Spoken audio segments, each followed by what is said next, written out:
Buenas noches. Damos gracias al Señor. En esta noche vamos a comenzar una nueva carta. Estuvimos estudiando las cartas de Juan, y en esta noche lo vamos a hacer, como les dije, comenzar con la carta de Judas. Entonces, mientras ustedes lo buscan, vamos a estudiar estos 25 versículos, obviamente no esta noche, todos, ¿sí? Solamente los primeros 4. Judas se encuentra adelante de Apocalipsis, entonces muy fácil, uno va hasta lo último de la Biblia y busca Apocalipsis, y una cartita de 25 versículos es Judas. Y hacemos de esta manera porque entendemos que la que nos tiene que hablar es la palabra de Dios. Hoy en esta noche no tiene, como bien oraba Carlos, no tiene que hablar un hermano, no tiene que hablar una persona. Lo que hacemos es buscar con la ayuda del Señor, con la ayuda del Espíritu Santo, leer la palabra, que le podamos dar sentido a la palabra y que podamos aplicar la palabra. Ese es el sentido de lo que nosotros hacemos, porque entendemos que la autoridad, la máxima autoridad, es la palabra de Dios, como palabra, obviamente, de Dios.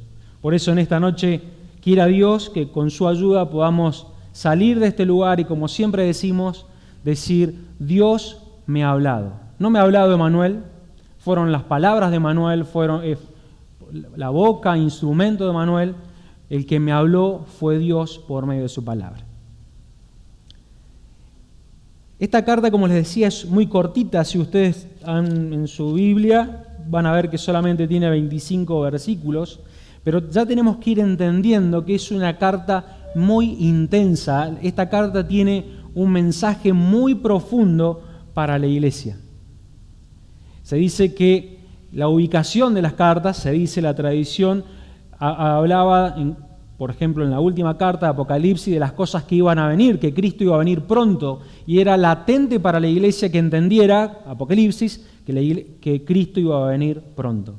Y Judas está ubicado acá, dice la tradición, porque el mensaje que contiene es un mensaje que es actual para la iglesia, y como vamos a ver, hay hombres que son malos maestros, que van en contra de la enseñanza de Dios, y la iglesia tiene que tenerlo bien presente.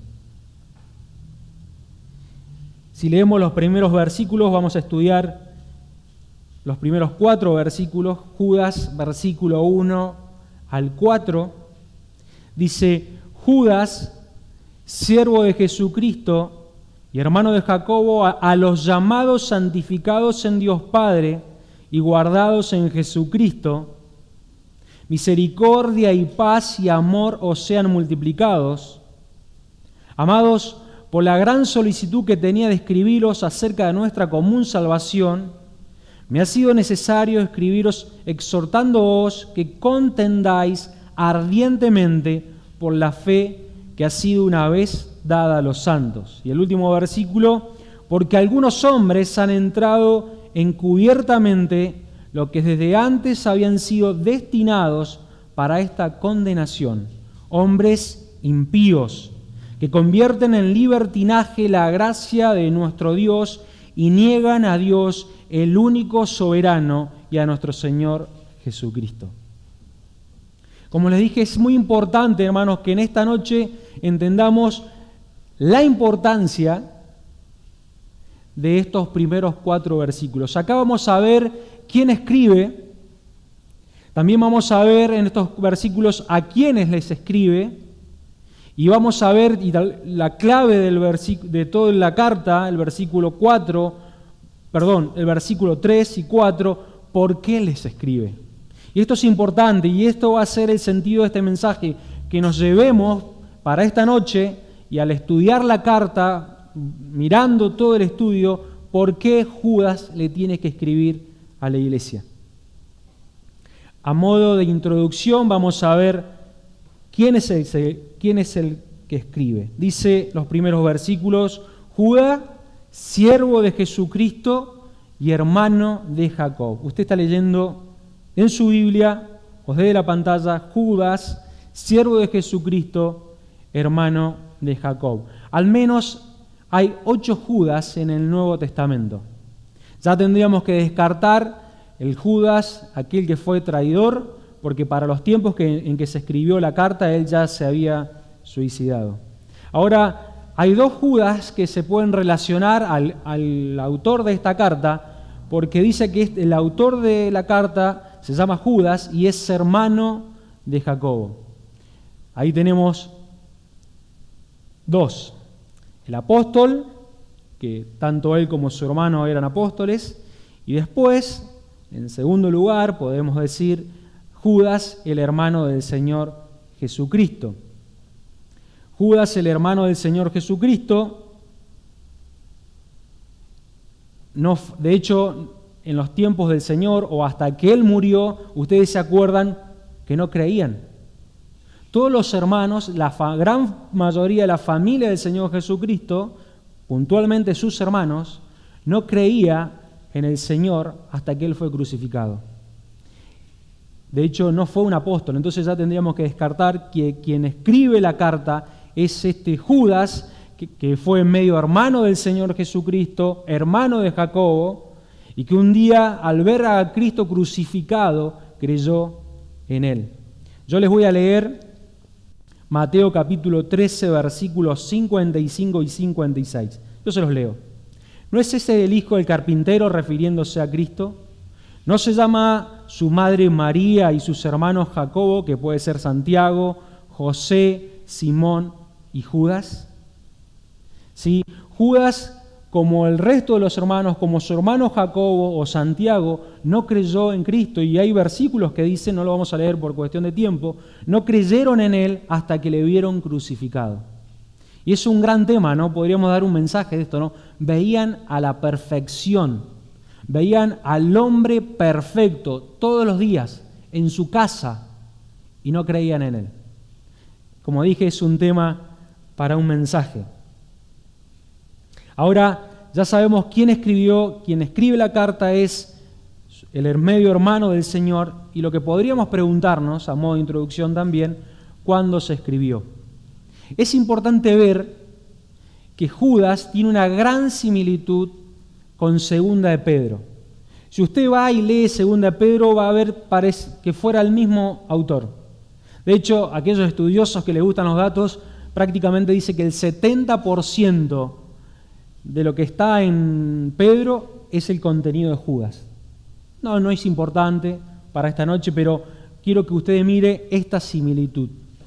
Que tanto Segunda de Pedro, Pedro escribiéndole a la iglesia, y Judas hablan prácticamente de lo mismo. Pero hay una diferencia, que la voy a dejar para lo último, que hace ubicar a las cartas, ¿sí? Hay una diferencia que no es menor entre Segunda de Pedro y Judas. Hay una diferencia que no es menor que hace ubicar a las cartas, y creemos que se escribió primero Pedro y después se escribió Judas. Ahora ya sabemos el comienzo y ahora vamos a saber el final. Se cree también que en los tiempos en los cuales se escribió Judas, al no hacer referencia de la destrucción del templo, ha tenido que ser antes del 70 después de Cristo. Entonces, ubicando la carta a modo de dato, ¿sí? Judas, el medio hermano del Señor Jesucristo, escribió esta carta, creemos, no es relevante al mensaje, pero entre el 68 y el 70 después de Cristo. Bien, ahora, con esto en mente, quiero que vayamos a quiénes les escribió, a qué iglesia les escribió. ¿Sabe que si nosotros tratáramos de responder esa pregunta a la luz de cómo escribía Pablo, la respuesta sería, ¿a quién escribió? No sé. No sabemos a quién le escribió Judas en el contexto de cómo escribía Pablo. ¿Se acuerdan Pablo? Pablo a los santos que están en Corintio, Pablo a los santos que están en Galacia, en Éfeso, ¿sí? En Colosa.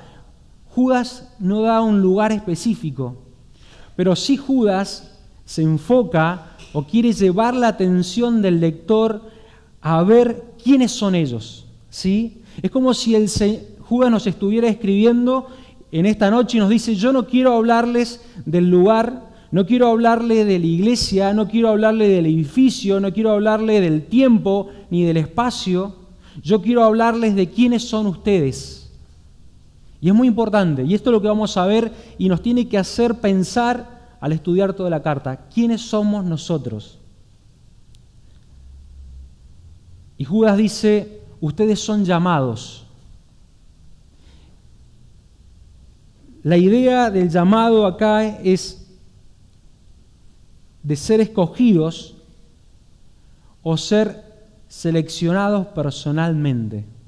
Fuimos llamados, escogidos o seleccionados, es el vocablo de esta palabra, me encanta, personalmente. ¿Personalmente por quién? Por Dios.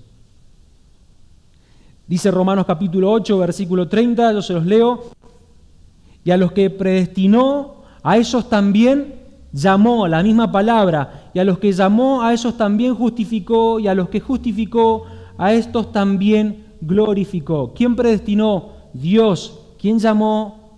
Dios. Ahora, en la Biblia encontramos dos tipos de llamados. A lo que los estudiosos o los teólogos, como decimos nosotros, lo llaman para... No está explícitamente en la palabra con estos nombres, pero para diferenciarlo, ellos los llaman el llamado interno y el llamado externo, o el llamado irrevocable y el llamado general. Le voy a pedir a Gustavo, porque me está sonando la alarma del teléfono, si puede apagarla. Bien. No es ninguna llamada, seguramente puse la alarma por algo. Les decía, en la Biblia hay dos tipos de llamados. Esto pasa cuando estamos en vivo. No, creo que ya está. Bien, cualquier cosa la toco vuelta. Bien, les decía, hermanos, que según la Biblia hay dos tipos de llamado. ¿Cómo seguimos, no? Pero un llamado en lo cual los estudiosos llaman un llamado interno y un llamado externo, o un llamado irrevocable, que esa palabra me gusta, y un llamado general. El primer llamado, ese llamado que es interno, ese llamado que es irrevocable, es un llamado que Dios lo hace a aquellos que Él escogió, como hemos leído, en la eternidad. Trate de seguirme, hermano. Aquel llamado en el cual Dios hace antes de que el mundo fuera hecho, y vamos a leer pasajes de esto. Es un llamado que precede al momento de nuestra conversión. Segunda de Timoteo capítulo 1, versículo 9.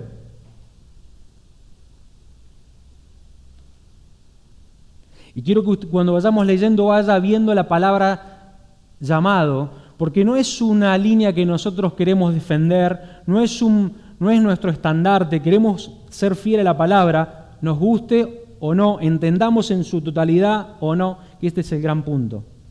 Quien nos salvó y llamó, pasado, con un llamamiento santo, lo vuelvo a leer, quien nos salvó y llamó con un llamamiento santo, pasado, no conforme a qué, a nuestras obras, sino según el propósito suyo y la gracia que nos fue dada en Cristo Jesús antes de los tiempos de los siglos. Podríamos decirlo para que un chico lo entendiera, para que un niño lo entendiera, podríamos decir, Dios, ¿por qué nos llamó?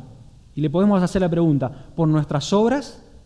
Y el chico, si lee ahí, va a decir, no, porque acá dice, no conforme a qué, a nuestras obras, sino según el propósito suyo.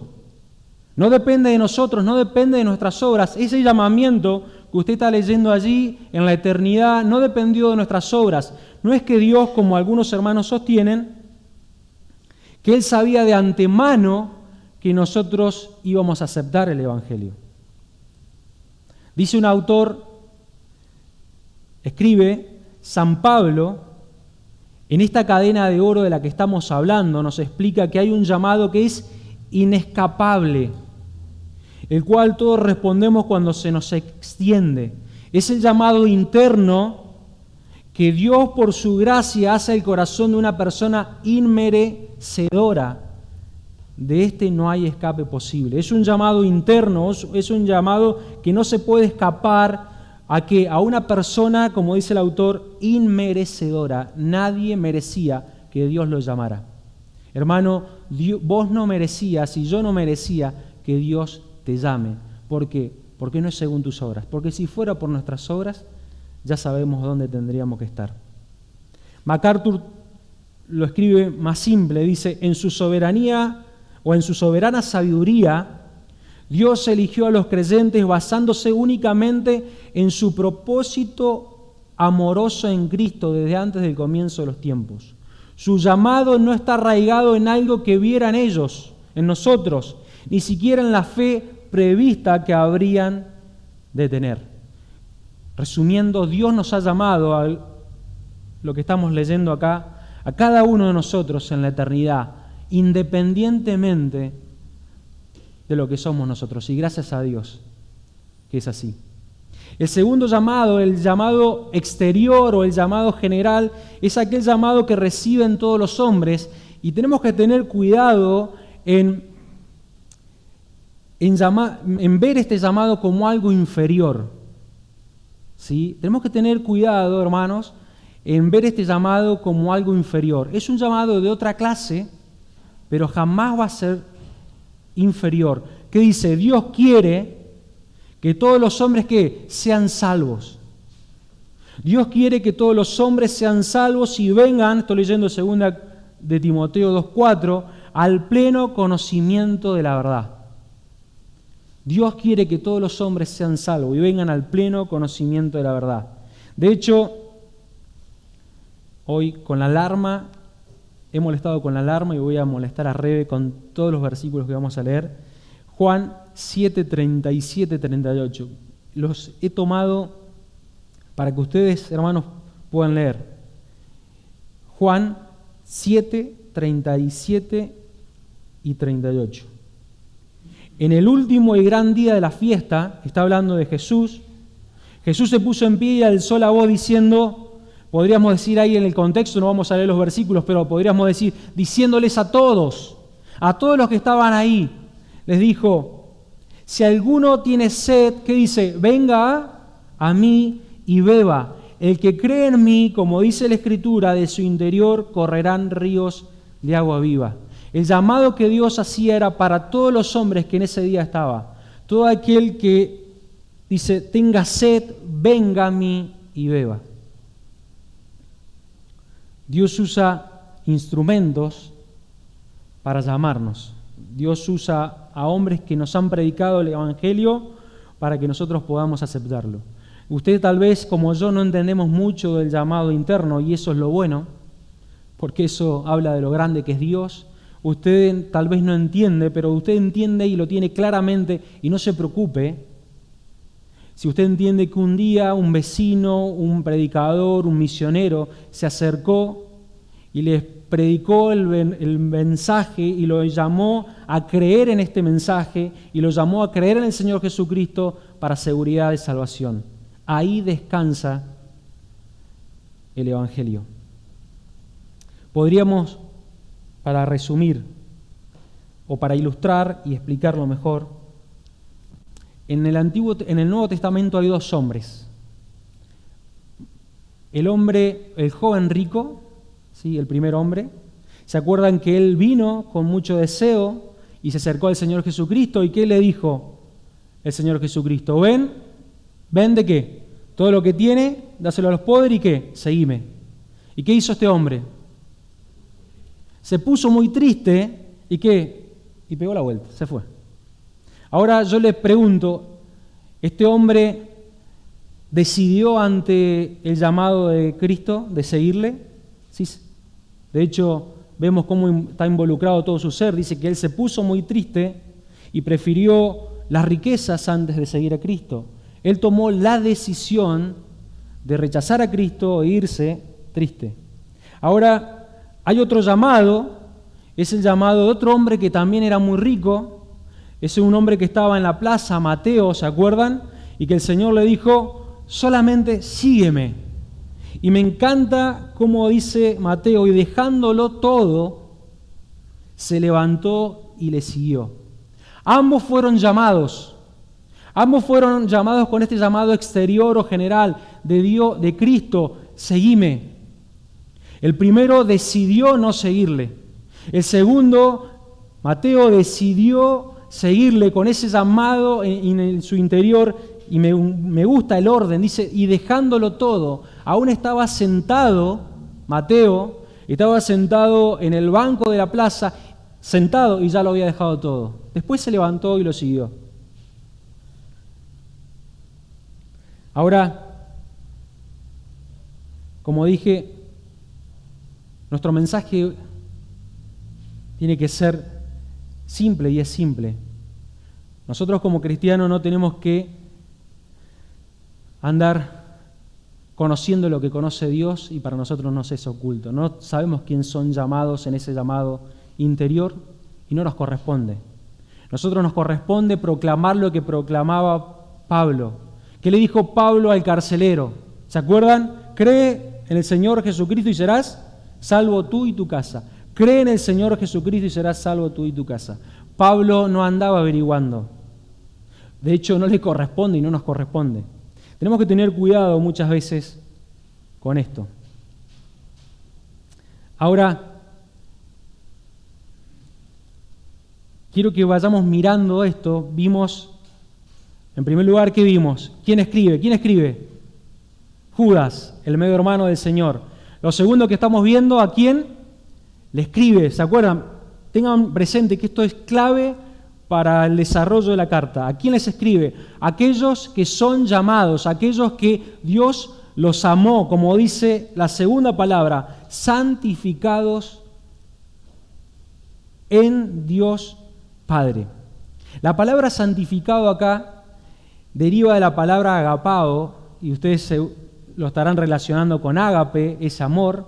De hecho, varias versiones, como la Biblia varias versiones fieles, como la Biblia textual, la Biblia de las Américas, la NTV, aún la NBI, lo traducen como amor, amor en Dios Padre.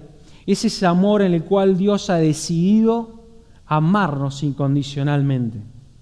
Es un amor de Dios, y la idea acá es un amor en el cual Dios ama y nadie puede cambiarlo, ¿sí? Nada puede alterar el amor de Dios para con nosotros. Usted se estará acordando de Romanos capítulo 8, versículo 38 y 39. Por lo cual estoy seguro de que ni la muerte ni la vida, ni ángeles, ni principado, ni potestades, ni lo presente ni lo porvenir, ni lo alto ni lo profundo, ni ninguna otra cosa creada nos podrá separar del amor de Dios que es en Cristo Jesús, Señor nuestro. Dios nos ama con un amor eterno. Dios nos ha amado, nos ha llamado, Dios nos ha santificado. ¿En qué? En amor. Es como si Él nos tomara para Él, no como un objeto, sino amándonos. Esa es la idea del pasaje. Y no tan solo que nos ha llamado, no tan solo que nos ha santificado en amor, dice el versículo, que nos ha guardado en Cristo Jesús. ¿Se da cuenta que es mucho más importante que saber de dónde era la iglesia? ¿Se da cuenta que es mucho más importante de saber el año en el cual fue escrito? Mire, hay dos líneas de interpretación de este pasaje, no hace el texto, pero hago bien en mencionarlas. Podríamos leer guardados para Jesucristo, o también podríamos leer guardados por Jesucristo. Guardados para Jesucristo es el Padre guardándonos para aquel encuentro con Cristo. Como también digo, podemos leer guardados por Jesucristo. Es el Señor Jesús que nos guarda cada día.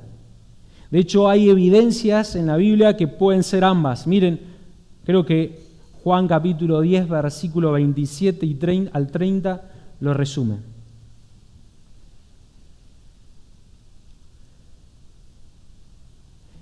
Mis ovejas oyen mi voz y yo las conozco, está hablando el Señor Jesucristo, y me siguen. Y yo les doy vida eterna y no perecerán jamás, ni nadie las arrebatará de mi mano. Mi Padre que me las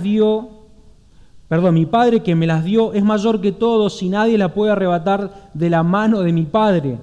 Yo y el Padre uno somos. Muchos han tratado de ilustrar de esta manera, como que si la mano del Hijo y la mano del Padre nos están guardando.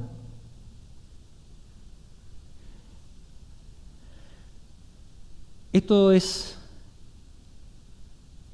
aquellos destinatarios de los cuales Judas le está escribiendo. Hermanos, no tiene que ser un conocimiento en nuestra vida. Si esto no produce gratitud al Señor, tenemos que pedirle perdón, tenemos que rogarle que Él nos cambie. Si conocer que has sido llamado a pesar de lo que sos, si conocer que Él te ha amado con ese amor eterno y te ha tomado santificado para Él, si conocer que Él te guarda a pesar de los enemigos que, como vamos a ver, son bravísimos, a pesar de la situación, conocer que Él te guarda en Cristo Jesús o para Cristo Jesús, no te moviliza a adorarle o a servirle o a, como vamos a ver, mantener en alto la palabra, es algo en lo cual nosotros tenemos que rever. Porque Judas no tan solo le está hablando a los destinatarios de esta carta, aquellos que se encontraban en el lugar o aquellos que recibieron la carta por primera vez, sino que se extiende a todos nosotros porque hemos sido llamados, hemos sido santificados y somos guardados en Cristo. Hermanos, si eso no te moviliza en esta noche, es hora de rogarle al Señor que cambie nuestro corazón, que nos haga arrepentirnos y ver al Señor con ojos de gracia. Dice, si Dios es por nosotros, ¿quién contra nosotros? Ahora, vimos quién escribe, a quién les escribe y qué les escribe. Dice el versículo 3 y 4. Amados, por la gran solicitud que tenía de escribiros acerca de nuestra común salvación, me ha sido necesario escribiros exhortándoos que contendáis ardientemente por la fe que ha sido una vez dada a los santos, porque algunos hombres han entrado encubiertamente, los que desde antes habían sido destinados para esta condenación, hombres impíos que convierten en libertinaje la gracia de nuestro Dios.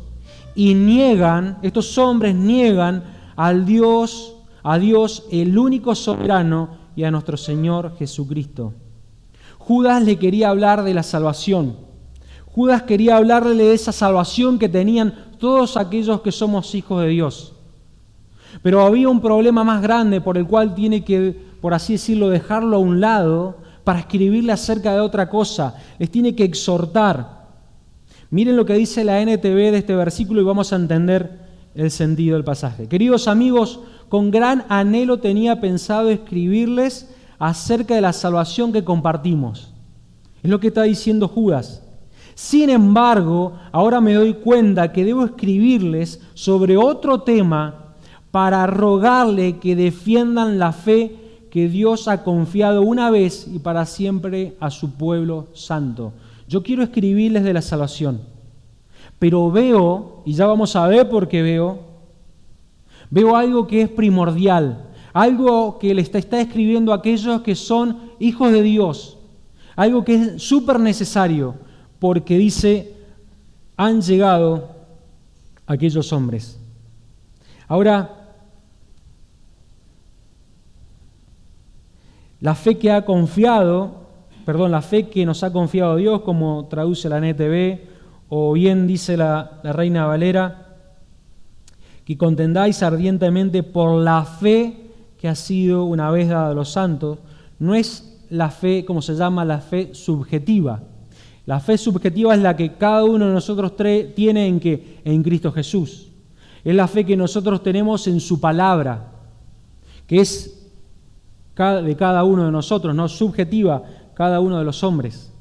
La fe a la cual se está refiriendo acá por el contexto es la fe objetiva, aquella fe que está compuesta por las doctrinas principales o aquellas doctrinas de la cual Dios le había enseñado o Cristo les había enseñado. Podemos decir, ¿qué fe es esta que Judas menciona? Teniendo en cuenta el contexto, dice un autor, damos por sentado que la palabra fe se refiere al cuerpo de doctrinas cristianas. Eran las enseñanzas. Y hoy nosotros tenemos una gran enseñanza que está completa, que no necesitamos nada más, que es la palabra de Dios. Todo está escrito acá, no necesitamos profecía, no necesitamos otro tipo de revelación. Acá tenemos el gran cuerpo de doctrinas. Acá tenemos las doctrinas por la cual algunos hombres perseveraron allí en el libro de Hechos.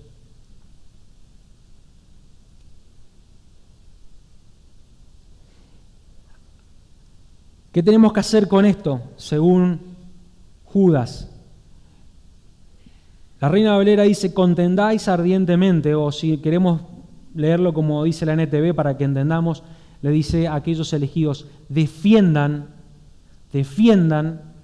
la palabra. Este es el mensaje de Dios para nosotros en esta noche.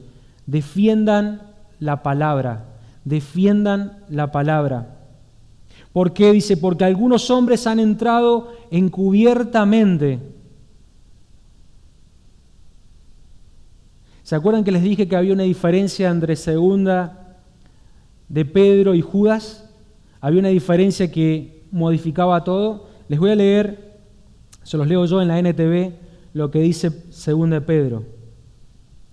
Sobre todo, quiero recordarles que en los últimos días vendrán burladores que se reirán de la verdad y seguirán sus propios deseos. ¿Qué está diciendo Pedro? Muy pronto, ¿sí? ¿Se acuerdan que Pedro se escribió antes, no? Muy pronto van a venir hombres que son burladores, que se van a reír de la verdad, muy pronto. Y podríamos traducirlo a nuestro lenguaje. Judas está diciendo, esos hombres ya están acá. Y habían pasado muy poco tiempo, habían pasado algunos años. Esos hombres de los cuales el Señor dijo que eran como lobos rapaces, por los cuales Pedro les tiene que exhortar, Judas está diciendo, ya están en la iglesia. Como les dije, la tradición ubica a Judas al lado de Apocalipsis, a lo último allá, no por su orden cronológico, sino porque ellos entendían que los cristianos tenían que tener bien presente esto. En primer lugar, Apocalipsis, que Cristo viene pronto. Y en segundo lugar, que esos hombres que son burladores de la verdad ya están acá. Y este es el sentido de toda la carta.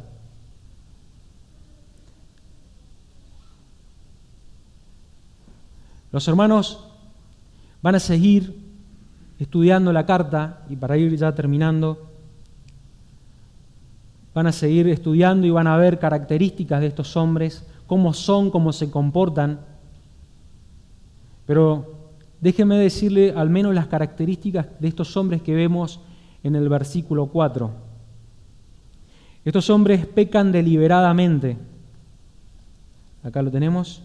Porque algunos hombres se han entrado encubiertamente, los que desde antes habían sido destinados para condenación. Hombres, en primer lugar, impíos. Hombres que convierten en libertinaje la gracia de nuestro Dios. Mire cómo se conducen estos hombres. Hombres que convierten en libertinaje la gracia de nuestro Dios. No hay nada que pisotee más la sangre de Cristo que convertir en libertinaje la sangre de Dios. En primer lugar, libertinaje. En segundo lugar, niegan a Dios, el único Dios soberano. Libertinaje, presten atención, si hay algo que nos tenemos que llevar esta noche. Estos hombres viven vidas de libertinaje, ellos niegan la soberanía de Dios y ellos niegan el señorío de Cristo. Me encantaría que todos los que estamos acá en esta noche podamos llevarnos esto presente. En primer lugar, que somos el pueblo escogido, un pueblo amado por Dios, un pueblo que se le ha encomendado que defiendan la fe. ¿Cómo vamos a defenderla? Conociéndola. No podemos defender lo que no conocemos, no podemos defender lo que no estudiamos, no podemos defender aquello por lo cual no pasamos tiempo. Hermanos, si no están estas características en nuestra vida, no vamos a defender. Defender la verdad no es agarrar un predicador, un mal predicador, o estos hombres que salen en YouTube y hacer, ¿cómo se dice? Cuando uno hace un video retrucando. No. Una reacción, ¿sí? Puede ser. No, la iglesia, si bien es saludable, podemos escuchar y ver a aquellos hermanos que hacen este tipo de videos. La iglesia no está para eso. La iglesia, si quiere ir contra estos hombres, es conociendo la verdad y defendiendo la verdad. Podemos usar miles de cosas, pero yo tengo que aprender la Biblia. Y como les decía, si hubiera alguna persona en esta noche, algún hermano en esta noche, que podamos discernir esto en todo lo que consumimos, aún de este púlpito, hombres que pecan deliberadamente, hombres que no tienen en cuenta la soberanía de Dios, hombres que no consideran el señorío de Cristo. Cuando yo escucho al mejor cantante de música, digo cantante, puedo ser cualquiera, lo pongo como ejemplo, pero que tiene una vida que peca deliberadamente, su vida no respalda la soberanía de Dios y su conducta no respalda el señorío de Cristo, eso no me edifica. Ahora, ¿cómo luchamos? Lo dije estudiando la palabra. Es una gran lucha. Y yo pienso en nuestros hijos, y en mi caso pienso en mi hija, ¿no? Que va a llegar el momento en el cual va a estar batallando. Pienso en mí también, obviamente, ¿no? Pero va a estar batallando. Aquellos que son padres, aquellos que son maestros de escuela bíblica, aquellos que tienen la responsabilidad de enseñar a sus hijos o acá en la iglesia, tenemos que tener en cuenta esto, tenemos que enseñar esto. No todos aquellos que dicen Señor, Señor son hijos de Dios. Y es una gran lucha. Y ese es el mensaje, y ya con esto termino. Judas comienza de ese gran llamado y termina diciendo en el versículo 24, la gran confianza, aun cuando los enemigos son un montón, y como vamos a ver, y nos van a enseñar los hermanos, tienen poder para persuadir, tienen poder para llevar a gente, tienen poder para hacernos de alguna manera dudar.